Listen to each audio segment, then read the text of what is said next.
Welcome है आपका next lecture में, सभी का स्वागत है। ये लेक्चर नंबर 3 है। बेसिक टर्म्स जो चल रहा है, ठीक है, थोड़ा उसको आगे बढ़ाते हुए चलते हैं। एक फर्स्ट हमने बेसिक टर्म देखा था, एलिमेंट। एलिमेंट क्या होता है, ठीक है, सभी को पता होना चाहिए, है कि नहीं, और पता होगा भी। तो element is the purest form of क्या, matter. Element is the purest form of matter, है कि नहीं। It is made up, it is made up of one type of atom. One type of क्या, एटम से बना होता है। It is made up of one type of क्या, atom. Example में क्या क्या हो सकता है, एग्जाम्पल में क्या हो सकता है, कार्बन, ठीक है, कॉपर, और ले लो आप आयरन। ये सब क्या है, एलिमेंट है प्योरेस्ट फॉर्म में। अगर आप इनको ब्रेक करोगे तो आपको यही मिलने वाला है, और फर्दर इनको ब्रेक नहीं किया जा सकता है, सब डिवाइड नहीं किया जा सकता है, ठीक है। बहुत लोग बोलेंगे सर कर क्यों नहीं सकते हैं, इलेक्ट्रॉन प्रोटॉन न्यूट्रॉन, तो वो उसका इंटरनल पार्ट है ना, वो उसका इंटरनली है, उसके अंदर ही है, ठीक है। उसको आप फर्दर डिवाइड करके किसी और चीज में तो कन्वर्ट नहीं कर सकते हो ना। समझ में आ रही बात, समझ में आ रही बात ये। तो चलो नेक्स्ट देखते हैं, compound. Okay, what is the compound. Compound is the substance which is made up of two or more same element, ठीक है। Compound is the substance, compound के बारे में बात करते हैं। तो मैंने बोला कि compound is the substance which is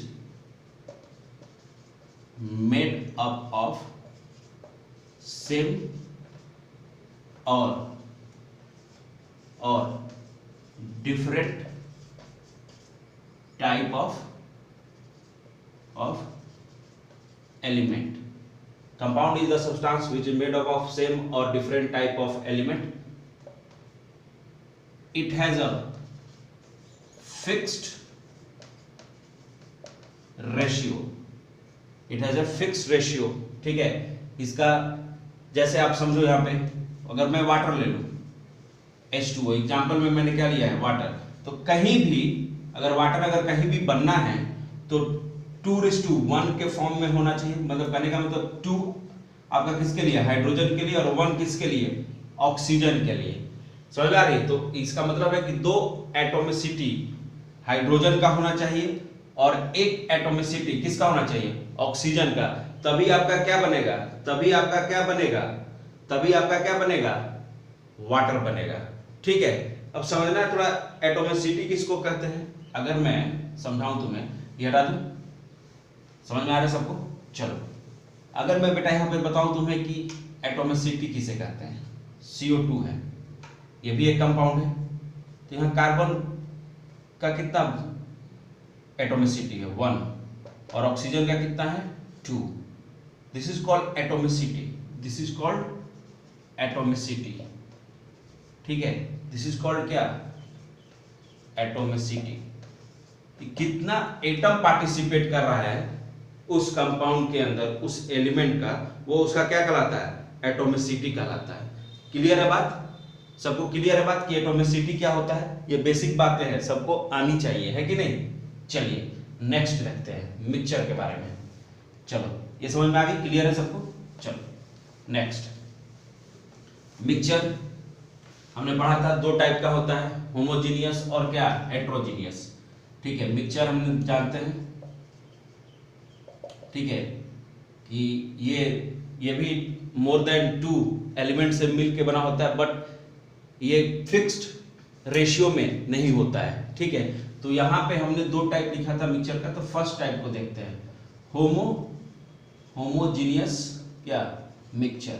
इसको जरा डिफाइन करते हैं। होमोजेनियस मिक्सचर क्या होता है, the mixture which has uniform composition. The mixture which has क्या बोल रहे हैं, which has uniform composition through out uniform composition हो।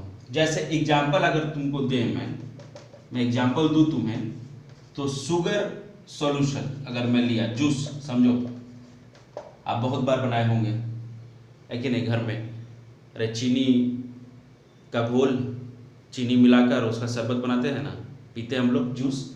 तो अगर मैं शरबत पीऊँ चीनी का, अगर मैं चीनी का शरबत बनाया है, तो क्या आधा गिलास में फीका लगेगा, आधा में मीठा लगेगा, आधा में तीता लगेगा, मतलब तीखा लगेगा? ऐसा तो है नहीं, वो यूनिफॉर्म लगेगा। कहने का मतलब है कि तुम किसी भी पार्ट से उसको पियो, पूरे बोतल में अगर भरा हुआ है तो कितना भी तुम पियो, एक यूनिफॉर्म टेस्ट देगा। हर जगह टेस्ट सेम नजर आएगा, हर जगह टेस्ट हमें सेम फील होगा, है कि नहीं? हर जगह मीठा ही लगेगा हमें, तो वो क्या हुआ, यूनिफॉर्म हुआ। समझ में आ रहा है? यूनिफॉर्म हुआ। यूनिफॉर्म का मतलब हर जगह क्या, सेम। क्लियर है बात? चलो अब हेट्रोजीनियस को देखते हैं। Heterogeneous the mixture which do not have क्या, यूनिफॉर्म कंपोजिशन, उसको हेट्रोजीनियस बोलते हैं। तो मैं लिख देता हूं हेट्रोजीनियस मिक्सचर, है कि नहीं बेटा? Heterogeneous mixture. तो क्या बोला मैंने इसमें, द मिक्सचर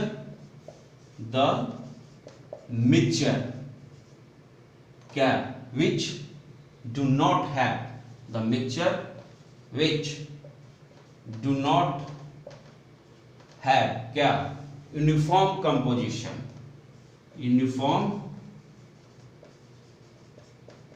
कंपोजिशन, कहां, थ्रू आउट सॉल्यूशन में, थ्रू आउट।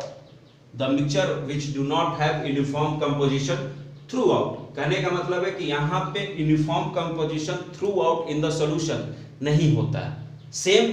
सेम टेस्ट आपको नहीं मिलने वाला है, या सेम आपको कलर वगैरह नहीं दिखने वाला है। तो क्या होगा, वो यूनिफॉर्म होगा, सॉरी नॉट यूनिफॉर्म होगा। वो क्या कहलाता है, हेट्रोजीनियस। जैसे तुम अगर बालू को कहां ले लो, वाटर में, बालू को कहां ले लो, वाटर में, है कि नहीं? बालू को अगर वाटर में लोगे तो क्या देखते हो तुम, बालू घुल जाता है क्या वाटर में? नहीं, उसको तो हम बाहर फिर निकाल सकते हैं, है कि नहीं? तो ये नॉट यूनिफॉर्म हुआ ना, क्योंकि वो हम उसको अलग कर दे रहे हैं, है कि नहीं? वैसा सोल्यूशन जिसको हम अलग नहीं कर पाए, जब बने तो एक पर्टिकुलर टेम्परेचर पे हम उसको अलग कर सकते हैं, बट ऐसे जनरली हम उसे अलग नहीं कर पाते, उसको यूनिफॉर्म बोलते हैं।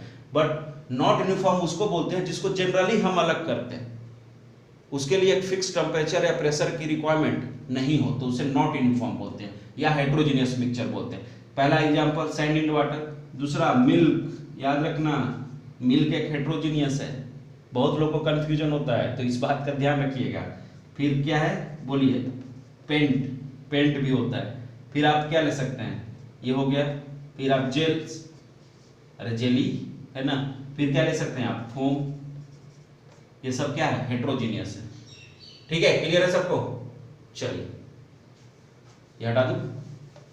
चलिए अब थोड़ा मैं टाइप ऑफ सब्सटेंस, जो कि हाईलाइट है इस क्लास का, आप पढ़े हों, आई डू नॉट नो कि आपने पढ़ा है कि नहीं, आपको पता है कि नहीं, बट यू नो ये बहुत इंपॉर्टेंट चीज है।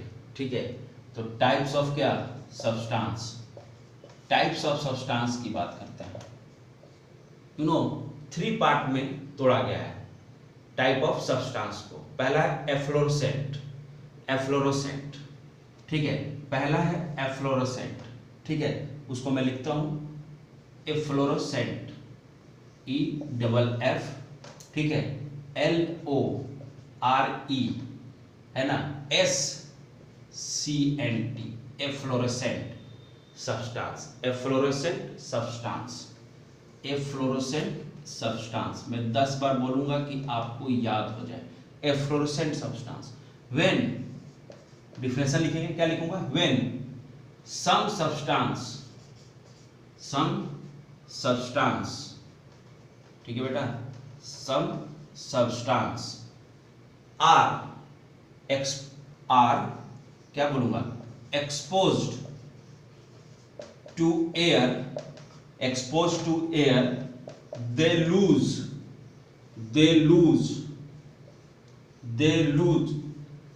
water to the क्या atmosphere, to the atmosphere, thereby क्या बोलो, thereby क्या होगा, क्या रिड्यूस होगा, reducing weight. समझ में? When some substances are exposed to air, they lose water to the atmosphere, thereby reducing क्या weight. ये कुछ ऐसे सब्सटेंस होते हैं जो जैसी एयर के संपर्क में आते हैं तो वाटर लूज करते हैं, जो उनके अंदर वाटर कंटेंट होता है ना उसको लूज करने लगते हैं, ठीक है, उनसे वाटर वेपराइज होने लगता है अपने आप, है ना, तो उनको क्या बोलते हैं हम लोग एफ्लोरेसेंट सब्सटेंस, जिसके चलते उनका जब वाटर लूज करते हैं तो उनका क्या कम होता है, वेट कम होता है। जैसे एग्जांपल ले लो Na2SO4, इसको ग्लेवर सॉल्ट भी बोलते हैं, 10H2O ग्लेवर सॉल्ट, ठीक है, ग्लेवर सॉल्ट, GLAUBER ग्लेवर सॉल्ट, इस टाइप के सब्सटेंस को हम लोग क्या बोलते हैं, एफ्लोरेसेंट सब्सटेंस। या हम लोग एक और ले लेते हैं जो तुम्हें हमेशा पता है, तुम जानते भी होंगे, Na2CO3 डॉट क्या 10H2O, इसको क्या बोलते हैं हम लोग, वाशिंग सोडा, इसको क्या बोलते हैं हम लोग, वाशिंग सोडा भी बोलते हैं इसको, ठीक है। तो ये दोनों एग्जांपल है, इसके ध्यान रखना है। हटा दो, सबको समझ में आ गया बेटा? चलो अब इसके बाद दूसरा टाइप देखते हैं, है ना। बहुत बढ़िया, समझ में आ रहा है सर, हमें सब कुछ अच्छा लग रहा है कि हम कुछ नया देख रहे हैं आज, ठीक है। अब नेक्स्ट देखते हैं, ठीक है ना। This is called hygroscopic substance. Hygroscopic substance क्या होता है, हाइग्रो, ठीक है ना, नाम ही देख रहे हो कितना डिफिकल्ट है, हाइग्रोस्कोपी, SCOPY, हाइग्रोस्कोपी, ठीक है। बार बार लिख रहा हूं कि और बार बार बोल भी रहा हूं, 2 बार बोल रहा हूं, 3 बार, तब 1 बार लिख रहा हूं कि आपको याद हो जाए, ठीक है। हाइग्रोस्कोपी सब्सटेंस, दिस, ठीक है ना, दिस इज, ठीक है, this is when substance absorb, this is when substance क्या बेटा, absorb water from air, absorb water from कहां से, एयर से, बट देखो एक वर्ड लगा हो, उसको ध्यान रखना है, बट नॉट एनफ, किस में जाने के लिए, एनफ लिक्विड में जाने के लिए, फ्रॉम क्या, सॉल्यूशन टाइप बनने के लिए वो जो वाटर एब्जॉर्ब करता है एयर से वो सफिशिएंट नहीं होता है। कहने का मतलब है कि वैसे सब्सटेंस जो एयर से क्या ले बेटा, वाटर ले, बट एयर से जब वाटर लेंगे तो आप सोचोगे कि तब तो सर वो लिक्विड टाइप का हो जाएगा, क्योंकि भी चिपचिपा टाइप का हो जाता है। नहीं, ये चिपचिपा टाइप का नहीं होगा, ये इतना नहीं, ये इतना नहीं वाटर ले लेता है कि चिपचिपा टाइप का हो जाए या लिक्विड में कन्वर्ट हो जाए, ठीक है। तो ये चिपचिपा नहीं होते, ये ध्यान रखना है, ये चिपचिप नहीं होते हैं, ये तुम्हें मेनली याद रखना है कि ये चिपचिप नहीं होता है, ठीक है, मतलब ये लिक्विड में कन्वर्ट नहीं होता है, ये वर्ड याद रखना, चिपचिप नहीं होता है। हाइग्रोस्कोपिक सब्सटेंस एयर से वाटर लेगा बट चिपचिप नहीं होगा, मतलब लिक्विड में नहीं जा रहा है। क्लियर है बात सबको? बोलेंगे हाँ sir, okay. CO calcium oxide, NaNO3, ठीक है, सुक्रोज, ये सब क्या है, हाइग्रोस्कोपिक सब्सटेंस है, ठीक है। क्या लेते हैं ये, अगर मैं हाइग्रोस्कोपिक एक सब्सटेंस लूं, सॉलिड है, प्लस एयर से क्या ले रहा है, मॉइस्चर ले रहा है, एयर से क्या ले रहा है, मॉइस्चर, और फिर भी क्या किस में रह रहा है, सॉलिड में ही रह रहा है, तो ये क्या कहलाएगा, हाइग्रोस्कोपिक सब्सटेंस कहलाएगा। क्लियर है सबको? क्लियर है यहाँ तक? ओके वेरी गुड, चलो हटा दूं। अब मैं देखता हूं डेलिक्यूट सब्सटेंस, डेलिक्यूसेंट सब्सटेंस, इसको डेलिक्यूसेंट सब्सटेंस भी बोलते हैं, ठीक है, या डेलिक्यूट भी बोलते हैं बहुत लोग, ठीक है। तो आप बोलेंगे डेलिक्यूसेंट सब्सटेंस, ठीक है, डेलिक्यूसेंट सब्सटेंस क्या होता है? This is when, this is लिखेंगे,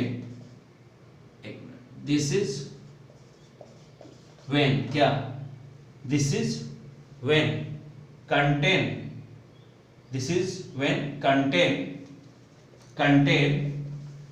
कंटेन सॉलिड, या this is when contain solid substance,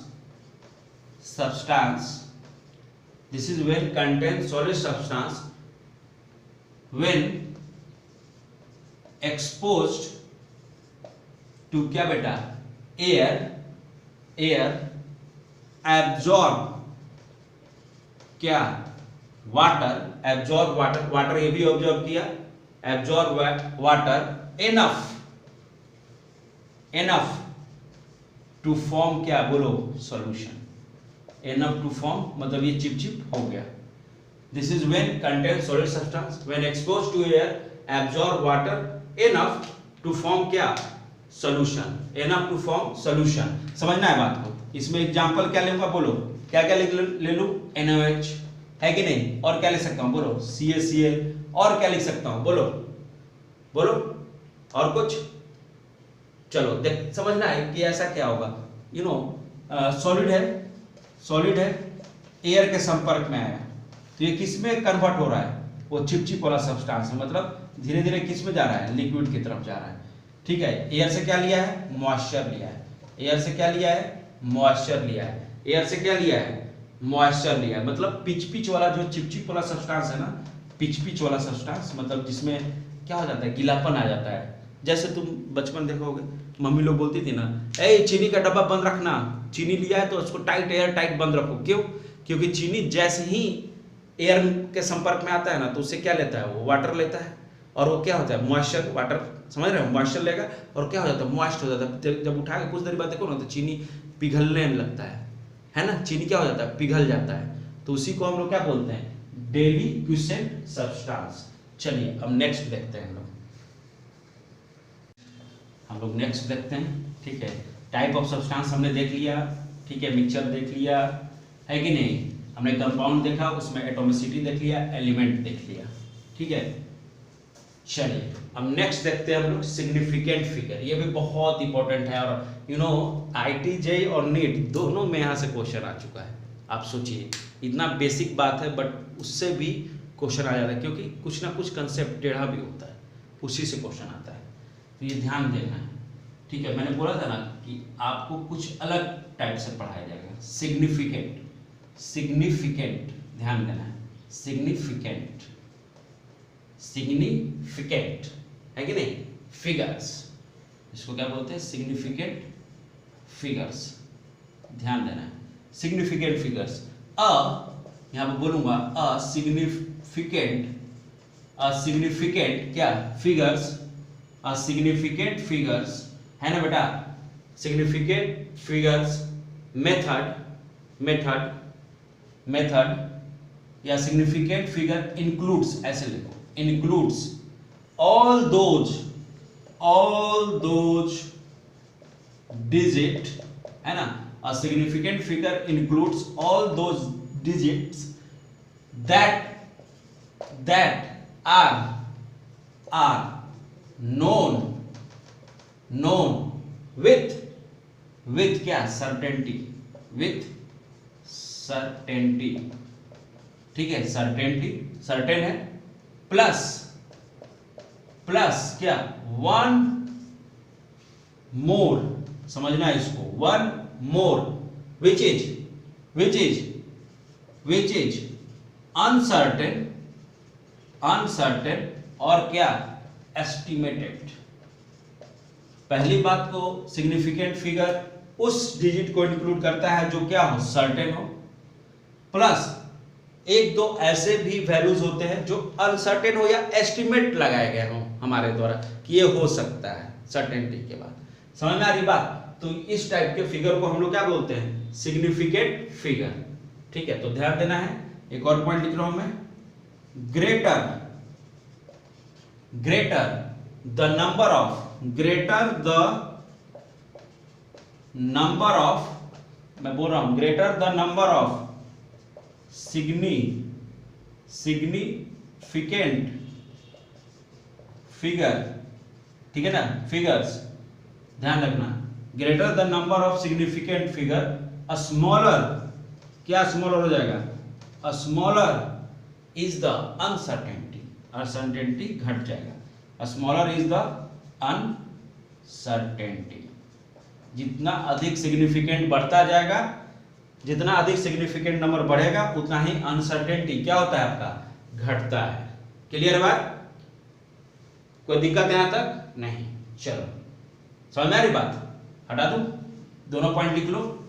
चलो अब इसके आगे बात करते हैं कि रूल पता करते हैं, सिग्निफिकेंट फिगर निकालते कैसे है कि नहीं, रूल पता करते हैं। बट उससे पहले एक पॉइंट लिख देता हूं, ध्यान दो। जो लास्ट पॉइंट लिखा था उसमें क्या लिखा था कि नंबर ऑफ, क्या लिख दो बोलो, सिग्निफिकेंट को सिग लिखा है मैंने, फिगर को FIG शॉर्ट फॉर्म, सिग और फिग, इनवर्सली प्रोपोर्शनल टू क्या, अभी मैंने बोला था uncertainty, sorry, number of significant figure inversely proportional to क्या, अनसर्टेनिटी। अनसर्टेनिटी तब घटता है जब नंबर ऑफ क्या, सिग्निफिकेंट फिगर बेटा बढ़ेगा, है कि नहीं?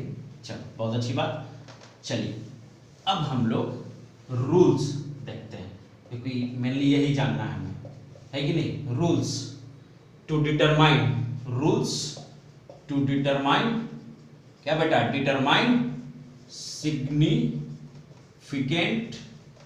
क्या बोलो, figures. Rules to determine significant figure. चलो तो पहला रूल मैं देखता हूं, है कि नहीं? फर्स्ट रूल, ऑल द, क्या लिखा मैंने, all the non zero digit are significant, all the non zero है ना डिजिट आर क्या बोलो, सिग्निफिकेंट। क्या बोलेंगे? सिग्निफिकेंट, है कि नहीं? All the non zero digit are significant. Example ले, हाँ ये आपको भी बताना है कमेंट में। मैं एक बताऊंगा, 42.3 है तो यहाँ पे कितना सिग्निफिकेंट फिगर है बोलो तो हम बोल देंगे सर यहाँ पे 1 2 3 सिग्निफिकेंट फिगर है, 3 सिग्निफिकेंट फिगर है सर। अब मैं तुम्हें इसी वीडियो के कमेंट बॉक्स में जाके आपको आंसर करना अपने नाम के साथ सभी लोगों को। 24.3 कितना सिग्निफिकेंट फिगर है? एक और बढ़ा देता हूँ, ठीक है, रुक जाओ। 243.4 कितना सिग्निफिकेंट फिगर है इसका, ये बताना है आपको। एक और पूछ दूँ, हाँ चलो। 45.46 कितना सिग्निफिकेंट फिगर है? तो दो क्वेश्चन हो गए आपके पास, 243.4 और 45.46 कितना सिग्निफिकेंट फिगर है, ये आपको बताना है इसमें, ठीक है? ये आपका होमवर्क है। चलिए आगे बढ़ते हैं, नेक्स्ट रूल देखते हैं। नाम के साथ कमेंट बॉक्स में इस वीडियो के आपको लिखते जाना है कि हाँ सर इस यहाँ पे ये आंसर होगा, यहाँ पे ये आंसर होगा, तभी तो पता चलेगा कि आपने पढ़ा है इसको, ठीक है? Second, a zero becomes significant figure, zero भी सिग्निफिकेंट फिगर बनता है। अ जीरो बिकम्स क्या, significant figures. A zero becomes significant figures if it is appear, if it is क्या बोल रहा हूं बेटा, appears between, कहां, between two non-zero digit, between two non क्या बेटा, जीरो डिजिट, ठीक है? जीरो भी आपका सिग्निफिकेंट फिगर बनता है बेटा जब वो दो नॉन जीरो डिजिट के कहां रहता है, बीच में रहता है, ठीक है?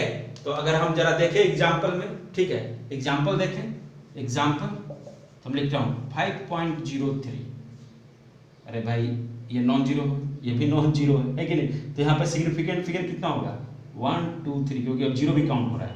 तो यहाँ पे 3 सिग्निफिकेंट फिगर है, 3 सिग्निफिकेंट फिगर है, शॉर्ट फॉर्म लिख रहा हूँ सिग फिग, सिग्निफिकेंट फिगर है। समझ में आ रहा है बात? तो चलो होमवर्क देता हूँ मैं तुमको, यहाँ पे बताना है 5.604 कितना सिग्निफिकेंट फिगर है। ये आपका होमवर्क है जो कि कमेंट बॉक्स में लिखेंगे आप यहाँ पे 5.604 में कितना सिग्निफिकेंट फिगर है। ठीक है, आपका 6.007 में कितना सिग्निफिकेंट फिगर है, ये आपको दोनों बताना है। चलो आगे बढ़े। चलो अब रूल नंबर 3 देखते हैं। 2 रूल हमने देख लिया, अब रूल नंबर कौन सा रखेंगे हम लोग? Rule number 3। चलिए रूल नंबर 3 हमने 2 रूल देख लिया। ठीक है, लीडिंग जीरो, लीडिंग मतलब क्या हो गया? आगे वाला, आगे। ठीक है, लीडिंग जीरो, और क्या बोल सकते हैं? और द बेटा zero placed to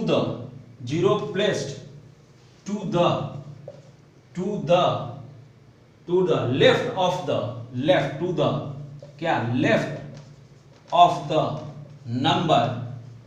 number left of the क्या? Number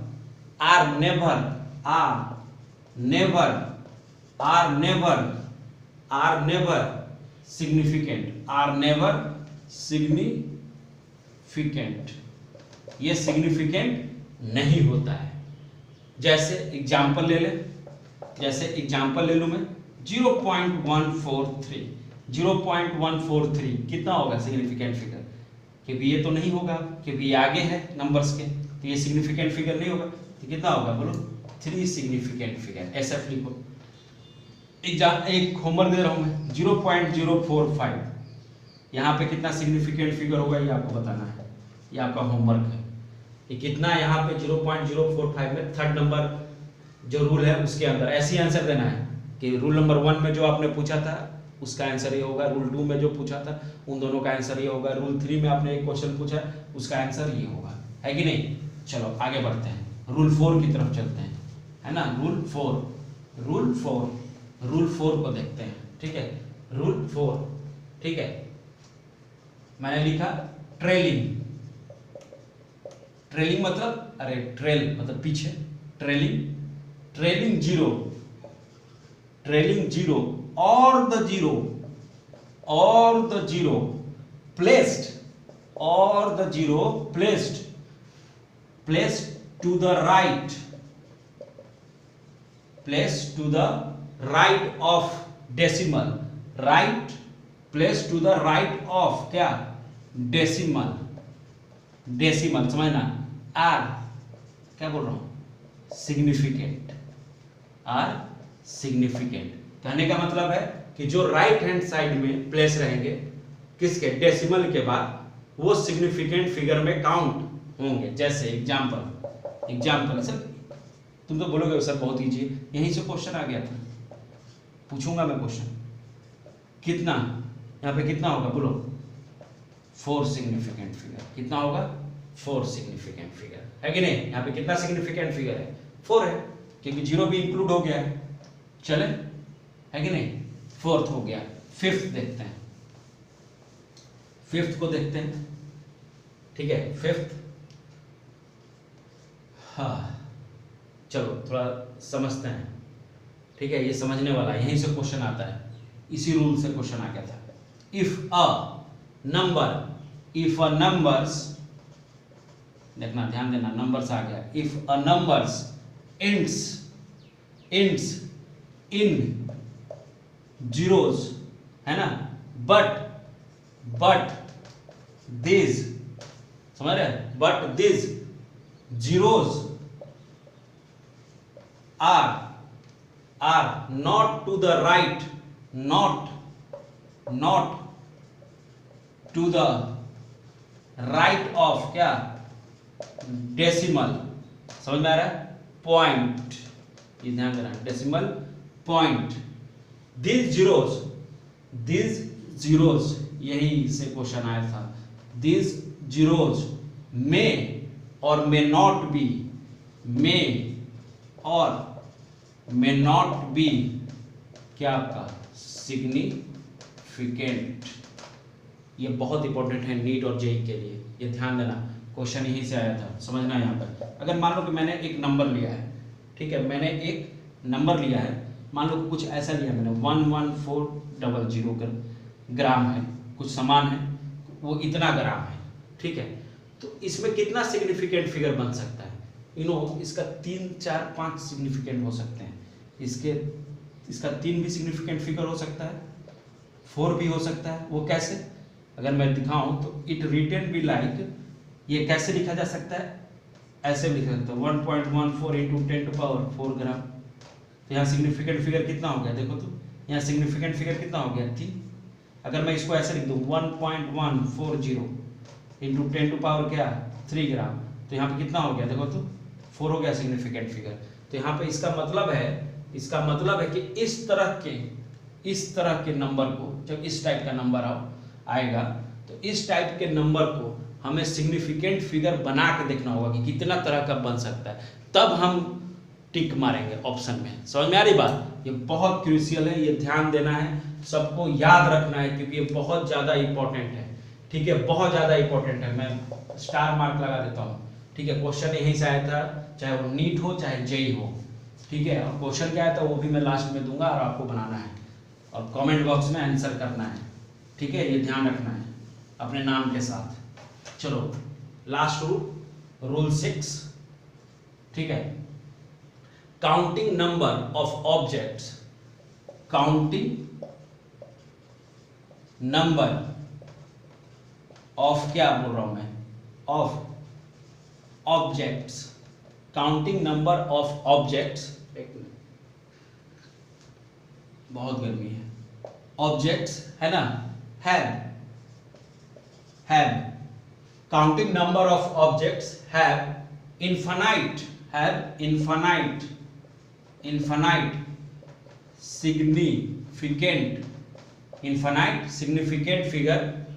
significant figures as these are मैं लिख रहा हूं एग्जैक्ट नंबर, ठीक है ना, exact number are can be क्या होगा, रिप्रेजेंटेड, कैन बी रिप्रेजेंटेड, हाँ, रिप्रेजेंटेड बाय, सही लिखा, हाँ, represented by writing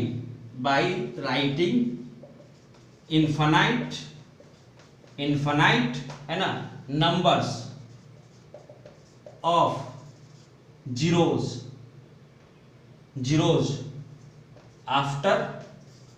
after placing क्या, decimal, after placing a decimal. मैंने लिखा है कि counting number of objects have infinite, counting number of objects have infinite significant figure as these are exact number, r can be represented by writing infinite number of zeros after placing a decimal। कहने का मतलब कि जब object significant figure के साथ जुड़ जाता है तो उसको उस डेसिमल के बाद हम, क्योंकि वो एग्जैक्ट नंबर रहता है, उस डेसिमल के बाद हम नंबर ऑफ इनफाइनाइट क्या लगा सकते हैं, जीरोज लगा सकते हैं उसके बाद, ठीक है। तो वो उसमें कोई भी एरर नहीं होता है। जैसे अगर मैं लिखूं, इसको हटा दूं, समझाता हूं मैं इसको अगर मैं लिखूं, समझो इधर, अगर मैं लिखूं कि 84 एक्स हैं, अगर तुम समझो यहाँ पे समझो, इधर आओ, अगर 84 एक्स हैं, समझो 84 एक्स हैं, ठीक है। तो अगर मैं इसको ऐसे लिखूं 84.00000, तो इस जीरो से तो ये तो इनफाइनाइट तक जीरो जाएंगे, ऐसे जीरो इनफाइनाइट तक जाएंगे, क्योंकि ये मेरा एग्जैक्ट नंबर है, ये मेरा क्या है 100% क्या है आपका, ये 100% क्या है, सर्टेन नंबर है, इसमें कोई चेंज नहीं आएगा, है ना। तो इसका सिग्निफिकेंट फिगर लास्ट तक इनफाइनाइट तक जा सकता है। समझ में आ रही बात? इनफाइनाइट तक जा सकता है, ठीक है। तो चलो कुछ क्वेश्चन देखते हैं, बच्चों। कुछ क्वेश्चंस देखते हैं हम लोग इस पे, ठीक है। आपका कुछ क्वेश्चन देता हूं मैं, जो आप as a homework, class homework इसको बनाएंगे और कमेंट बॉक्स में लिखेंगे मेरे लिए, ठीक है। तो चलिए पहला क्वेश्चन, फर्स्ट क्वेश्चन है ये, ठीक है। The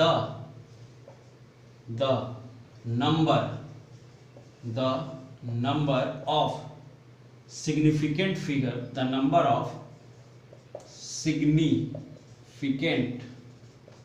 significant figures, the number of significant figures in 0.0045 are, है ना, पहला ऑप्शन। 2, दूसरा option A is 2, option B is 3, option C is 4 and option D is 5। ये है the number of significant figure, किसमें बताना है, 0.0045 में, ठीक है। तो 2 होगा, 3 होगा, 4 होगा, 5 होगा। ये पहला क्वेश्चन गया आपके पास, ठीक है। चलो अब दूसरा क्वेश्चन, ये सब का this is called class test question, CTQ class test question. Comment box में लिखेंगे तो लिखेंगे क्लास टेस्ट क्वेश्चन, नंबर 1 का ये आंसर, नंबर 2 का ये आंसर। समझ में आ रही बात, ये क्लास टेस्ट क्वेश्चन है, ठीक है। और वो जो है वो लिखेंगे आप कि एक्सरसाइज, क्लास एक्सरसाइज, जो पहला क्वेश्चन 4-5 पूछा ना, तो उसको लिखेंगे क्लास एक्सरसाइज क्वेश्चन, CEQ, और उसके बाद नंबरिंग देखिए कि 1 का ये, 2 का ये, 3 का ये, और ये जो अभी दे रहा हूं it's called CTQ class test question, ठीक है। चलो नेक्स्ट, दूसरा नंबर क्वेश्चन ये है कि the number of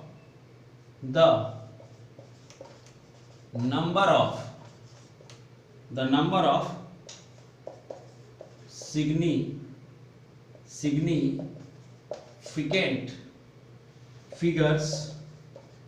figures in 10500 are पहला 3, A 3, B 4, C 5 and D can be any of their, कोई भी हो सकता है इन तीनों में। इसका सिग्निफिकेंट फिगर आपको बताना है, ठीक है। यहाँ पे ये दूसरा नंबर क्वेश्चन हुआ। चलिए थर्ड नंबर क्वेश्चन देखते हैं, ठीक है। थर्ड नंबर क्वेश्चन, ठीक है। थर्ड नंबर क्वेश्चन आपका देखते हैं, थर्ड नंबर क्वेश्चन।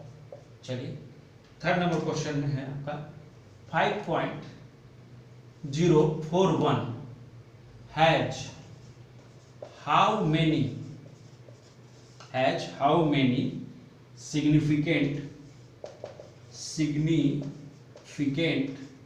क्या आपका figure, how many significant figure, 5.041 has how many significant figure। Option मैं दे देता हूं आपको, 1, B 2, 1, A 1, B 2, C आपका दिया हुआ है 3 एंड D आपका दिया हुआ है 4। ये जो मैंने आपको क्वेश्चंस दिए हैं, ठीक है, इसमें से कोई ना कोई क्वेश्चन कभी ना कभी नीट में आया है, कोई ना कोई मेंस में आया है, या अदर एग्जामिनेशन में कभी ना कभी ये तीनों पूछे गए हैं। ये नहीं बताऊंगा कि कब कहाँ पूछे गए हैं, मगर ये आप जान लीजिए कॉम्पिटिटिव एग्जामिनेशन क्वेश्चन है, आपको ये करना है।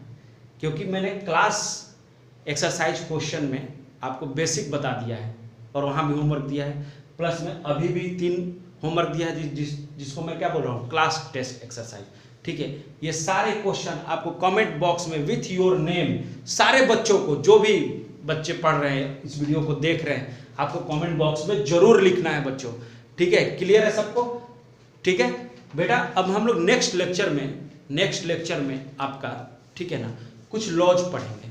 इन द कमिंग लेक्चर हम लोग लॉज पढ़ेंगे केमिकल कॉम्बिनेशन का, कि केमिकल कॉम्बिनेशन कैसे होता है, उसके कुछ लॉज हैं वो पढ़ेंगे। और नेक्स्ट लेक्चर में ही हमारा मोल कंसेप्ट भी स्टार्ट हो जाएगा।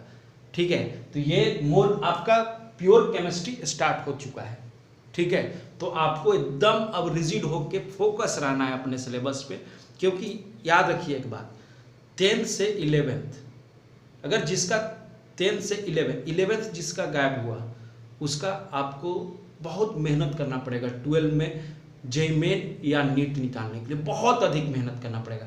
बट अगर जिसका 11th मजबूत है उसको 12 में एक एवरेज स्टूडेंट की तरह भी मेहनत किया ना, और 11th में एक, कहने का मतलब है ना कि एक जुझारू स्टूडेंट की तरह मेहनत किया कि नहीं मुझे सर ने जो बोला मैं वो करूँगा, हर कमेंट बॉक्स में जो सर ने बोला मैं वो आंसर दूंगा, मैं जाऊंगा वीडियो को पूरा अच्छे से देखूंगा, बारीकी से देखूंगा, नोट्स बनाऊंगा प्रॉपर, सर से पूछूंगा डाउट में कि हाँ सर ऐसा नोट्स मैंने बनाया, क्या होगा कैसे होगा, है कि नहीं। और हम लोग आपको कुछ सीट्स भी देंगे और खूब पढ़ना है, ठीक है ना। और हमेशा वीडियो के अंदर, हमेशा आपको वीडियो के अंदर, ठीक है, कमेंट सेक्शन होता है उस पर जाके आपको कमेंट करना है सारे आंसर को। और याद रखो एक चीज़, अगर आप नीट की प्रिपरेशन कर रहे हो बच्चों, चाहे अभी जस्ट आप 10th से 11th गए हो, तो सारे लोग एनसीईआरटी बुक जरूर खरीद लें, पहले तो खरीद लें, एनसीईआरटी बुक पहले खरीद लें आप, क्योंकि उसकी बहुत ज़रूरत है।